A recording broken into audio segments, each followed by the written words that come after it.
Good afternoon. This is Brother Rasaki. We got Brother Iration. We got a guest on the line, Brother Black Love. Brother Black Love, how you doing, man? I'm doing good, man. I'm just relaxing in the Cali weather, man. Okay, how about you, Brother Iration? Oh, I'm doing fine, gentlemen. Glad to be on line for another episode, and we got the great Black Love, very knowledgeable, sharp brother, and we want to get into it. Okay, cool. I like this. All right, Brother Black Love, what can you tell us about yourself? Well, you know, I'm pretty much a simple brother. I'm a basic brother, man. I try to treat all my people the same, and that's good until you show me otherwise. I'm a hood brother. Grew up in Inglewood. Went to college. Played a little college football and basketball. I had a chance to do some overseas and some ABA, but I didn't follow through. But you know, at a young age, like around 21, I came across that knowledge of self track. You know, in the way of miseducation of the Negro, the destruction of black civilization, and I think it was The Origins. I think it was the book by Egypt, The Light of the World, by Chiak Antediak. Oh, beautiful. Yeah, so for me, I did the sports thing. I still do that to keep myself cool and in shape. But the conscious track really got me, man. Just trying to figure out this puzzle that we in, because there's a lot of things that make sense to me at a young age. One question I had was like, man, why we as black folks struggle the way we do? Why we seem to be, especially in Inglewood at that time, it was off the chain, and the gangster scenario.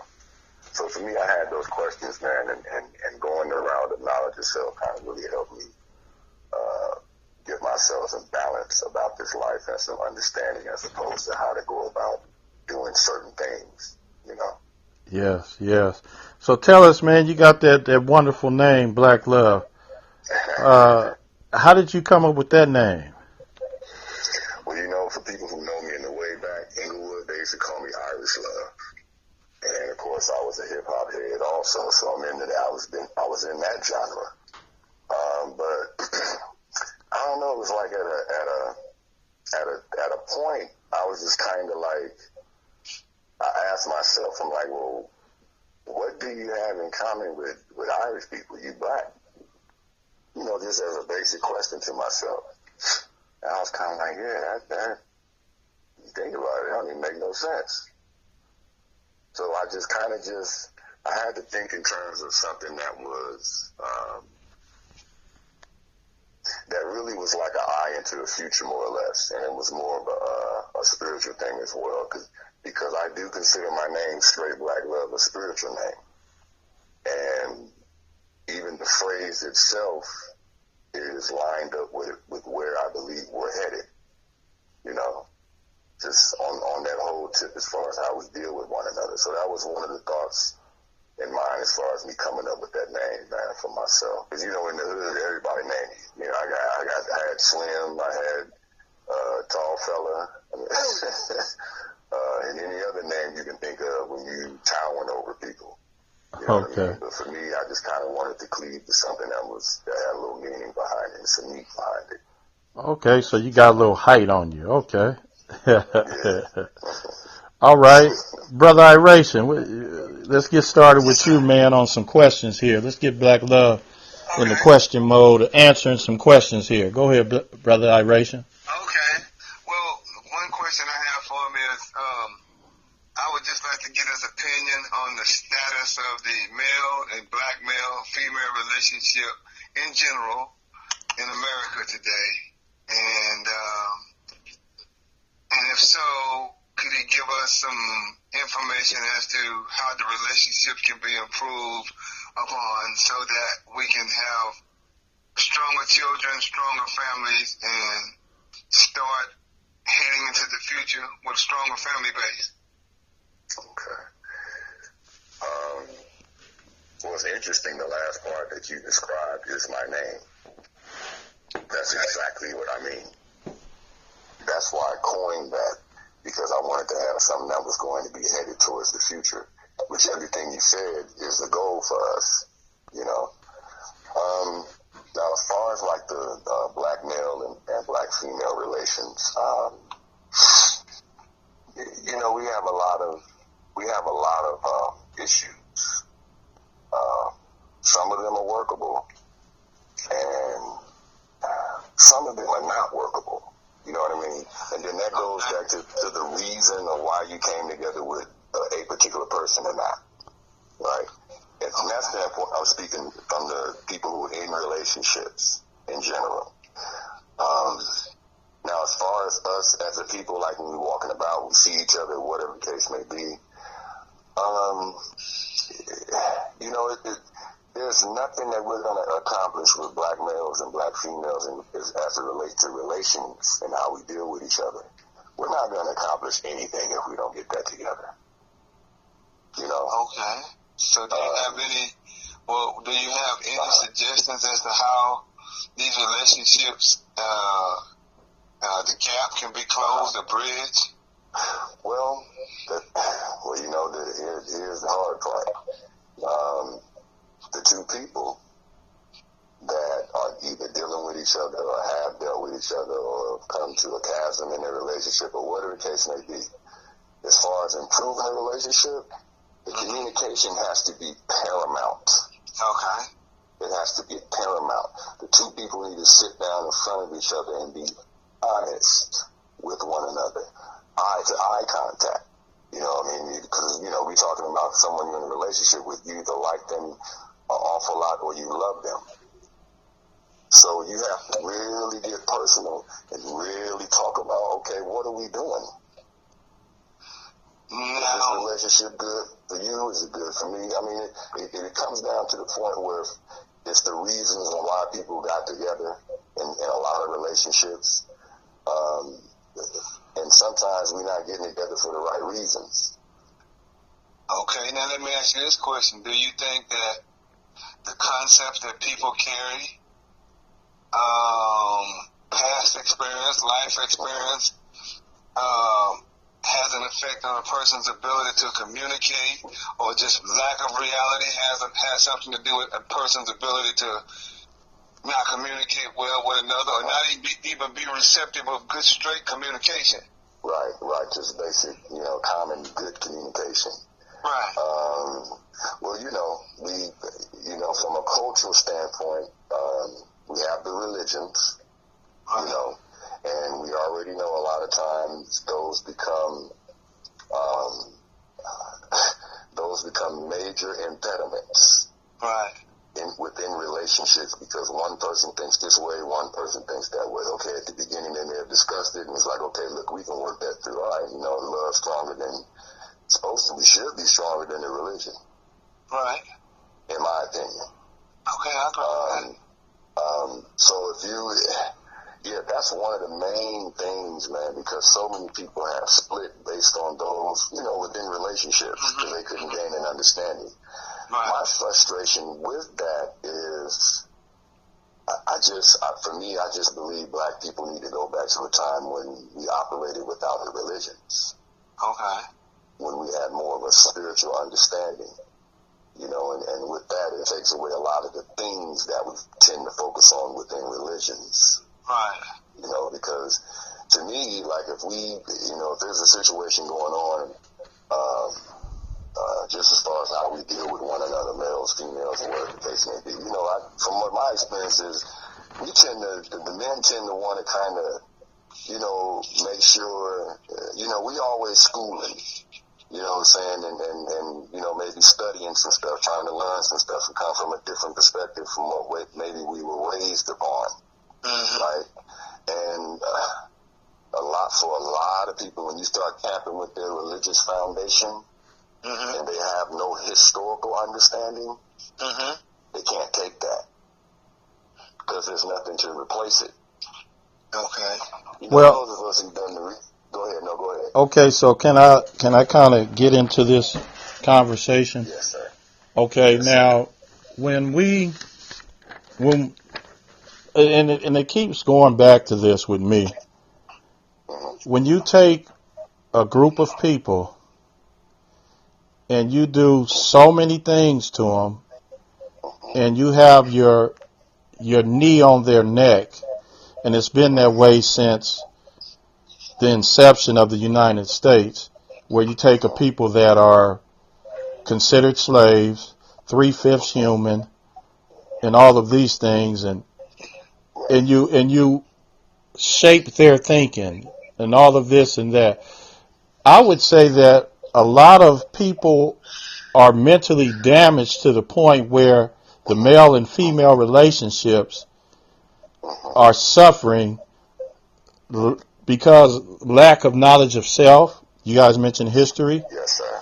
And then when you are mentally damaged and you're being under mind control, and the survival rate is real tough, and you don't know who you are, that's going to cause a problem in itself, just by you not having a knowledge of self and you taking on the personality of your capturer. So I could see where you guys are saying these type of things, and we really, and this is why I say that we need to transform as a people, and it's going to take some work. But go right ahead there. You guys continue on. I just wanted to add that to it. So let me interject a little bit. So basically, we're saying that slavery has even have an effect today, an after effect today, from families being broken up. They used to take the males and tie a horse to both legs and have them run in the opposite direction, and the females could see all this, and I guess they just felt like, well, our males can't protect us. So we got these going on. We got mind control. We got just a lot of different aspects. We got the news media with their information, with mixed messages and deception, and all these things we have to do. And also another factor too is, I think, we go to school in somebody else's school system. Yes. And, we're not getting a lot of what we should be getting at an early age. Okay, go ahead, Brother Love. Well, look, the points that you guys are making, it ties all into the overall issue. We, as and it's funny, I paused because I was going to say we as black folks, but it just hit me like it's funny how some of us even have a problem with me saying black folks. But I'm just speaking in simple terms to black people with understanding, right? Our main culprit as far as what's happening with us is Western culture in general, right? We just have to really come to the understanding, and I'll go back to the point I made about us getting back to a time where we're not, I could use so many words. I'll just simplify it again. We're not stuck within religion, within the chasm of religion. Okay, right? Okay, Brother Love. So we keep coming back to religion and spirituality. I wrote down some notes on both of those words, and we might as well delve into that because that's where we were leading to after we asked you a few questions. So let me kind of read what I wrote down. I went to the dictionary and got some definitions. So I'm going to start with spirituality. The quality of being concerned with the human spirit or soul as opposed to material or physical things. Another point, the essence of being human. Inner life. It's more, spirituality deals more in the individual. Finding meaning and purpose in life. Transcendence. Existence or experience beyond the normal or physical level. And that has all to do with spirituality, sort of like like a individual thing. And then when you get into religion, the religion is the belief in and worship of a superhuman controlling power, especially a personal god or gods. And religious is more of a group organized thing that people come together and have religious tenets and supposedly follow them. I know that I'm gonna get your take on it and Ray's take. I know that Christianity and Islam are two large religions that's practiced around the world, and I know they have Buddhism. They have a few others that. Catholicism and Hinduism. Yeah. So now, with Christianity, because of the tampering of it, I noticed that a lot of people say but don't do. You know, if you saying you're following a religious text, and then you don't do, and then you have excuses and say that, oh, I can sin and then be forgiven for it. So these are like kind of confusing type of mixed messages to a lot of people, and causes disarray. So I noticed that about Christianity, and even Muslims. I have Muslim buddies that say that they Muslim, but then you have offshoots and fractions of it. So it's a challenge dealing in religion, and then religion versus spirituality. So Black Love, can you kind of talk about that, religion and spirituality? Absolutely. Now look, think about the part where you were just talking about, where, and you know, they both do the same thing, and we just focusing on the two main religions of Christianity and Islam. That characteristic that you describe, say one thing, do the other, we have to think in terms of the attribute, and the attribute of that. When you say you're going to do something, and then you turn around and do the other thing, or you go where you know you can't nobody see you and do this, that, or the other, right?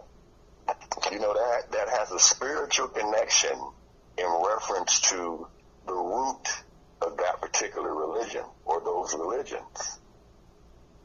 Because, and see, that's why I say we need to get back to spirituality, because here's my thing with spirituality.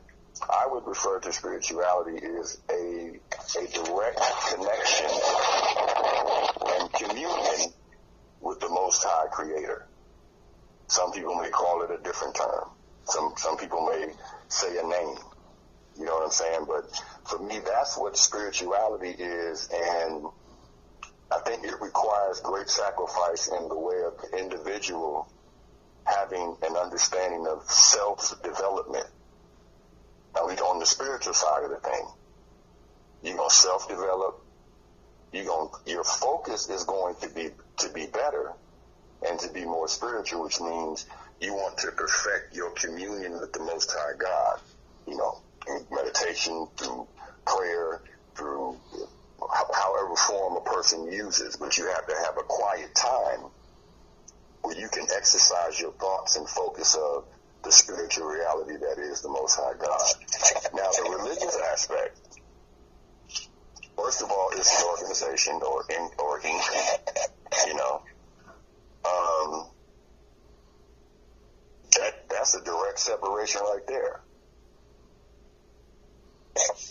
right from the start. Because then you're telling me I have to go through an organization of people in order to set up my institution of worshiping God? I mean, does that make sense to y'all when I say it that way? Well, let me say this. You have to go through a group of people, you know, through the religious aspect. Well, let me say this. I know that many people are in the following mode or need to be guided because they don't have the experience or the know-how, and they're always seeking. So I think in a sense, maybe religions can be used in order when you're looking for guidance. And then more spirituality is more so that you're looking to guide yourself, and you're doing your own thing. And I wanted to run something by you, Neely Fuller. Okay. Neely Fuller Jr. said that when it comes to religion, he want to know three things, and I want you to respond to this. First thing is, what's the name of your religion? Second thing is, what do your religion require you to do?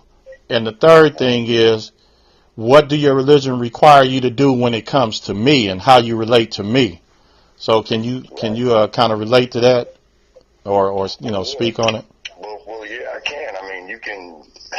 I mean, I know that within the religious interpretations of Christianity, for sure, I would have to be more pinpointed with Islam and be able to go and reference a story. But I know that in general that these religions adhere to the idea of the curse. Notice I said idea. The curse, you talking about the curse of black people. Curse of Ham. Okay. Yeah, many people adhere to that. There's a time where they taught and trained people that, everything was the reverse. We were who we were, and then we were put in a whole other condition on the exact opposite end. And that story helped justify our position. Of course, that, within Western culture. Well, yeah, well, I kind of see where you're going with that. If you take the word of others and let them influence you to the point where you think that you're inferior, that's an issue in itself. I can see that. Yeah, I can see that. And if you're saying that, oh, this Bible is the storybook of you, and then you have people interpret it for you and tell you something to make you think a certain way, I think that's another sign of mind control. And it helps you to. I'm sorry. Go ahead. Yeah, well, basically, I think what you were about to say, if I can predict, it secures you in your subservient position. Absolutely. Okay. Absolutely. Now, man, there's a few angles I can come from this. But look, it goes back to when you think in terms of the religion and some of the history of the religions. We have to remember, these religions were the enemies of our fathers. Yes. They both of them enslaved our fathers and our mothers. Weaponized. Yeah, so first of all, that's a problem. Because, first of all, we have to know that's not from God to us.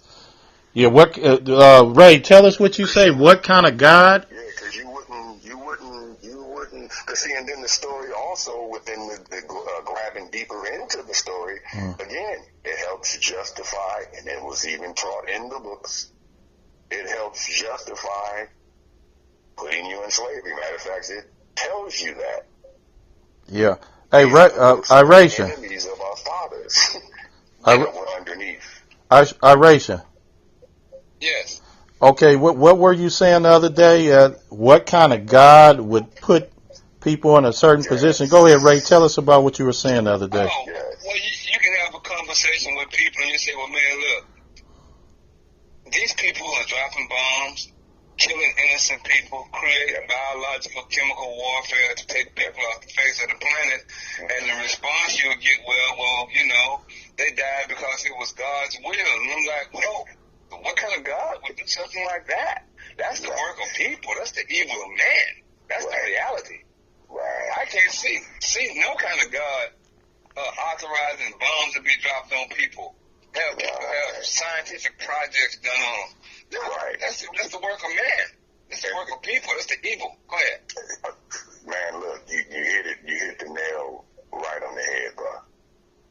And this goes back to what I'm talking about in reference to the difference, because now that's what we're into. The difference, because we all into the religious aspects, justification of why we can do what we do. Right. And it's like for us, it works really like, like the book, what's it called, The Miseducation of the Negro, where they have the sister on there with a bind around her head. Right. It works like that for us. You can sit down with some people and give them basic truth, and they're, no, I don't want to hear that. All I need is, you already know where I'm going. Yep. Right. I just need. Right. Okay, Right. it's interesting how within y'all's religious interpretation, you're sitting and not literally sitting, I'm saying, but you're waiting for someone. So let me get this. You're in the religion of your father's enemies, and they have you waiting for something that they know ain't coming. Well, see. Within their interpretation. So under your interpretation, you would know exactly what to do. You wouldn't have the question. We got all kind of questions. Oh, well, no, it's plain and simple. You know what I'm saying? Yeah, we're really in a bind within, I'll say it again, the religions of our father's enemy. The doctrine and the dogma. And the conversation, everything. It is, and when you're trained on that, under the guise of a tail whooping, a bullet in your tail, a beat down, a lynch, you're under that guise. Yeah, it's a really strong, it's a strong tactic to have you think that you are something other than yourself, and then have you go through your life and see it right in your face that you see it right in your face. We have all of these issues as far as, the rhetoric out there that's being propagated by TV. And saying that, this is what's happening, and then you have all these responses, uprisings, and protests, and this and that. And it's like, for what? What are we doing here? But that's why we got to have more. We got to have more dialogue, like they say, and then also we got to come up with solutions, and start implementing solutions for us to be in a better mind state. That's my my stance. But so let's move on a little bit here. We kind of been hitting on some things I wanted to ask you, so I can go straight to COVID-19, the coronavirus. What is your take on the coronavirus? What is your outlook on that?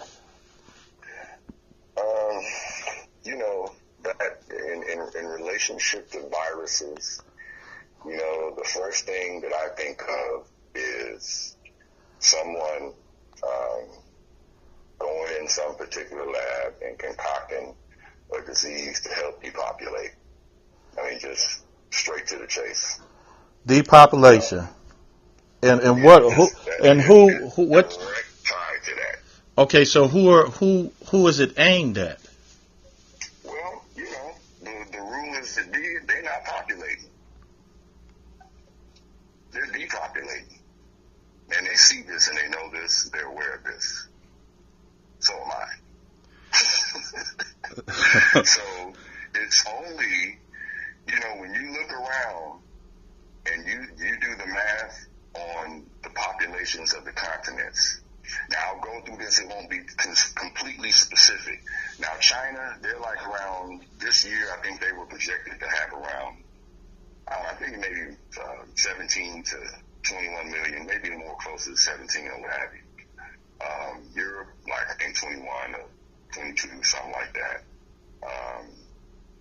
What is it? China, India, same around 20-something million, somewhere in that range. You talking about as far as having the coronavirus? As far as, I'm gonna tie to that. I'm gonna tie it to the coronavirus thing. So what are you talking about? Population or? Yeah, because that's what I'm saying when I'm in reference to the viruses. Because I said when I say the viruses, I mean all of them. Okay. I just put them together. Okay. You know what I mean? Because we've had several. How many have we had? We've had several. Swine, flu. Yeah, all kinds of stuff. We've had several.